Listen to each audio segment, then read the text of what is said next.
Livre-arbítrio nos dá a possibilidade de escolhermos o nosso destino, o que nós queremos. Então, propósito e chamado, eu entendo dessa forma, não é algo que você encontra, é algo que você escolhe, é algo que você decide. Então, por exemplo, numa determinada fase da minha vida, quando eu andava 5 horas por dia num ônibus lotado só para ir para trabalhar e voltar, e eu começava a competir no mercado com 5 horas a menos, Uhum. o que para muitos é injusto, e Uhum. eu não discordaria que seria injusto, Uhum. mas a diferença é que eu não me vitimizei, eu parti para cima com as alternativas que eu tinha nas mãos para poder fazer acontecer, e isso foi uma escolha resultante do meu livre-arbítrio. Naquele primeiro momento seria: eu preciso mudar a minha vida, eu preciso me tornar independente, eu não posso depender dos meus pais ganhavam um pouquinho, mas eu dependia deles. Uhum. Então eu preciso fazer minha vida acontecer, quero me casar com a Luciana. Então naquele primeiro momento, não existia nada mais importante para mim do que eu me tornar independente e me casar com a Luciana. Aquele era o meu propósito naquele momento, eu não pensava em mais nada, só pensava naquilo. Essa era a sua wishlist. Essa era a minha wishlist. Lista dos desejos. É isso aí, cara, sair de casa, ficar independente, casar com a Luciana e viver a minha vida. Ser feliz naquela vida que eu estava escolhendo. Eu escolhi a Luciana me escolheu, eu escolhi seguir esse caminho, eu escolhi fazer acontecer para eu ser independente. Fui eu que escolhi. Não foi o pergaminho, o anjo, nada disso. Agora, quando eu conquistei aquilo, e aos 20 anos eu me casei, eu já era gerente comercial, ganhava ali meus, sei lá, $4.000 por mês ali, hoje seriam algo como 20 e poucos mil reais.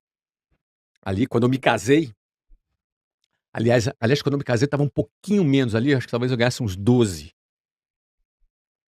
E aí depois, naquele ano que eu casei, eu dei essa subidinha ali, mas naquele momento, isso já era suficiente para eu morar sozinho, para eu ter uma vida com a Luciana, para eu começar a minha vida naquele primeiro momento, não é? Então, agora, quando eu conquistei isso, automaticamente eu tive que fazer o quê? Eu tive que renovar a minha wishlist. Uhum. Wishlist, traduzindo para o português, que nem todo mundo fez WhatsApp, né, cara? Então, é lista de desejo. Uhum. Wishlist é lista de desejo. Então, eu tive que renovar a minha wishlist. Então, eu criei uma nova meta, porque eu já estava independente, já estava morando sozinho, já tinha me casado com a mulher que eu tinha me apaixonado. Já tá, e agora? Vou ficar aqui o resto da vida? Financiar um apartamento na Caixa Econômica Federal, comprar um Fusca e viver 30 anos ali pagando aquele apartamento, naquela vidinha ali? Que é o que a maioria das pessoas faz? Acha que a vida vai se resumir àquilo? Não. Naquele momento eu fiz uma nova wishlist. Ou seja, na minha visão, você tem metas, propósitos e metas, depois você tem que se renovar para uma nova fase, senão você vai ficar acomodado. E é isso que acontece. Até hoje eu morei em 8 países. Pretendo morar em 12 países até o final da minha vida. Muito bom essa. Agora, tem gente que mora no mesmo endereço por 40 anos, tá tudo certo, não tem nada de indigno nisso, tá tudo bem. Mas isso é resultado daquilo que a pessoa, através do seu livre-arbítrio, está escolhendo. E aí é que entra um ponto de discordância muitas vezes, porque as pessoas, ou a gente acredita que somos protagonistas e escolhemos nosso destino, ou a gente acredita que a gente é vítima do destino. Uhum. É o que sobrou pra mim, é o que sobrou pra mim nessa vida, é o meu karma. E aí, meu querido, cada um vai viver de acordo com aquilo que acredita. É verdade. Se tu acredita que é isso que a vida reservou pra você, tu tá certo, cara. Eu acredito que não, eu também tô certo. Porque o que define é o que você acredita, o que eu acredito. E nós seremos escravos daquilo que acreditamos. E viveremos na gaiola das nossas crenças, sempre. Seja elas quais forem. Aí o que acontece? Me casei, Caio. Me casei, renovei o meu objetivo. Aí eu já queria viver melhor. A gente morava num apartamento que era na entrada de uma favela no bairro Jabu, ali na rua Beirute. Lembra até a rua? Opa! Não lembro o número do apartamento, né? Eu já esqueci, mas a rua era Beirute. E Beirute é, se eu não me engano, a capital do Líbano, né? Lembra até em quantas parcelas foi? Quantas parcelas? É. Ah, não, você É um alugou, né? apartamento alugado, Alugou. quase que emprestado, né? Não tinha nem geladeira. Porque mesmo eu já ganhando razoavelmente bem, meu amigo, quando você não tem herança e não tem, tem 20 anos de idade, Ou seja, você não deu tempo de não acumular, deu né? tempo de acumular nada. Acumulei prestação. Entendeu? Porque eu não tinha uma família para me ajudar financeiramente. Essa é a realidade de milhões de brasileiros hoje. Eu venho dessa realidade, entendeu? Só que assim, naquele momento, pô, eu realizei meu sonho, agora vou viver aqui por 30 anos. Não, aí eu já renovei meu próximo objetivo. E minha vida foi assim, renovando. Hoje eu também estou renovando para novas coisas também que eu quero realizar. É o que nos faz não estagnarmos e ainda termos vontade de realizar coisas, enquanto impacta pessoas. Porque para mim não basta eu continuar conquistando na minha vida. E continuo. Cada ano eu faturo mais do que o ano anterior. 2025 eu faturei mais do que 24. Faturei mais que 23, 22, 21. Até hoje, todos os anos eu faturei mais do que o ano anterior. Mas para mim não basta. Eu agreguei aqui na minha missão de vida hoje aproveitar a vida ao lado das pessoas que eu amo e impactar pessoas para que elas descubram que elas podem ser pessoas muito melhores. Isso resume o que hoje é a minha missão de vida que eu escolhi. Portanto, para a gente finalizar esse bloco de propósito, cada pessoa tem a liberdade, o livre-arbítrio de escolher qual é o seu propósito que quer viver na sua vida. Então, para quem tem crise de significado, tem crise de propósito, a notícia é você quem escolhe. E aí, quando as pessoas ouvem isso, Caio, parte é libertador. Porque o cara que a liberdade é um valor para ele se sente assim, cara, é isso que eu precisava. Agora, a parte, ele entra em crise. Porque ele não quer liberdade. Ele quer que alguém decida para ele. Uhum. Ele quer transferir a responsabilidade para alguém. Ele quer acreditar que ele é vítima. E ele contou essa história que ele é uma vítima. E ele não quer desmontar essa história que ele é uma vítima. Até porque se ele entender que ele não é uma vítima, ele vai ter responsabilidade, cara. Ele não vai poder mais culpar o governo, não vai poder culpar o pai, Uhum. não vai poder mais dizer lá que foi o fascista que prejudicou ele, ou que foi lá o comunista que prejudicou ele. O Brasil tá pior por causa do comunista, ou pior por causa do fascista. Ele não vai poder mais culpar ninguém. E pior, não vai mais fazer sentido a esperança no político de estimação dele.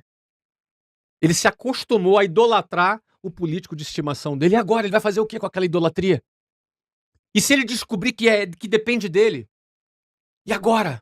E as pessoas todas que ele brigou? As pessoas todas que ele culpou? Ele vai fazer o quê? Ele agora vai ter... Cara, a mudança de paradigma entre livre-arbítrio e o vitimismo muda completamente a forma de vida da pessoa, Uhum. porque toda a vida dela é estruturada na premissa ideológica que ela escolheu. E aí eu falo de ideológico não do ponto de vista político, do ponto de vista de ideias mesmo. Por isso as ideias são muito poderosas, Caio. Por isso que eu gosto de falar com milhões de pessoas, como eu falo hoje, porque as ideias são as ideias que aprisionam ou libertam uma pessoa.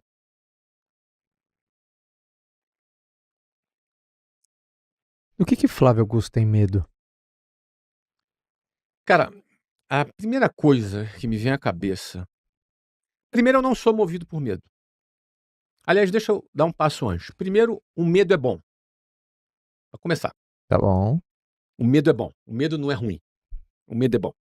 O medo é um dispositivo de autoproteção da espécie humana, não só da espécie humana, de todo mundo animal. Né? O instinto do medo é o que protege a vida. A sensação de medo. O medo é como se fosse uma válvula que o teu inconsciente, o teu cérebro, que faz cálculos matemáticos a todo momento, te indica, ó, cuidado, ali tu pode morrer. Mecanismo de defesa. É um mecanismo de preservação, Tá. de defesa. Então o medo é bom. Agora, Esse mecanismo pode ganhar um espaço tão grande na sua vida que ele pode transpor a sua única função, que é um mecanismo de autodefesa. Ele pode extrapolar esse mecanismo de defesa e passar a ser quem governa a sua vida. Passar a ser o seu chefe. O medo, ele tem potencial para ser o seu chefe. E se o seu cérebro começar a entender que você vai seguir e viver uma vida pautada no medo, você vai virar um bunda mole, porque o teu cérebro colocou o medo numa posição que ele não deveria estar. Ele deveria ser apenas um mecanismo de defesa, mas agora não. Ele é mais do que um mecanismo de defesa. E muitas pessoas passam a viver um estilo de vida governado pelo medo. Ou seja, um estilo de vida governado pelo medo, ele nunca vai desejar a liberdade. Porque liberdade é sinal de perigo. Uhum. Bom, um pássaro, quando sai voando, ele pode ser atacado por um predador. Obviamente, a liberdade traz alguns riscos. Quem tem uma vida governada pelo medo, odeia risco. Uhum. Ele nunca vai optar pelo risco. Aí nasce uma falácia que resultou numa frase que eu falo muito. Se o cara tem uma vida governada pelo medo, ele vai buscar sempre a segurança. E aí é quando ele está vulnerável para cair nas armadilhas dos aproveitadores políticos. São pessoas que vão tentar vender para essas pessoas o que é seguro. Aí ele vai dizer, o INSS vai te dar segurança. A CLT vai te dar segurança. As nossas leis vão te dar garantias e seguranças. O Estado vai te dar segurança. E tudo isso é uma balela. É uma enorme balela. Primeiro, eu posso... Aqui, seria muito longo aqui, mas de forma resumida, o INSS não dá segurança para ninguém. Uhum. Ninguém. Se toda aquela grana que é descontada do empregador e descontada do cara fosse pro bolso dele e ele próprio contratasse um seguro privado, seria mais barato, mais eficiente, mais efetivo. Ó, vou aqui rapidamente. Você pega uma previdência privada depositando o mesmo dinheiro que é descontado do INSS, no final da vida, não tem um cálculo exato aqui, além dele receber uma aposentadoria maior e ter a garantia de receber, ele, garantia entre aspas, né? Pode quebrar um banco, sempre pode. Mas é uma garantia muito maior do que a do INSS, que já está quebrado hoje. Uhum. Além dele receber, aquele dinheiro que ele depositou é dele.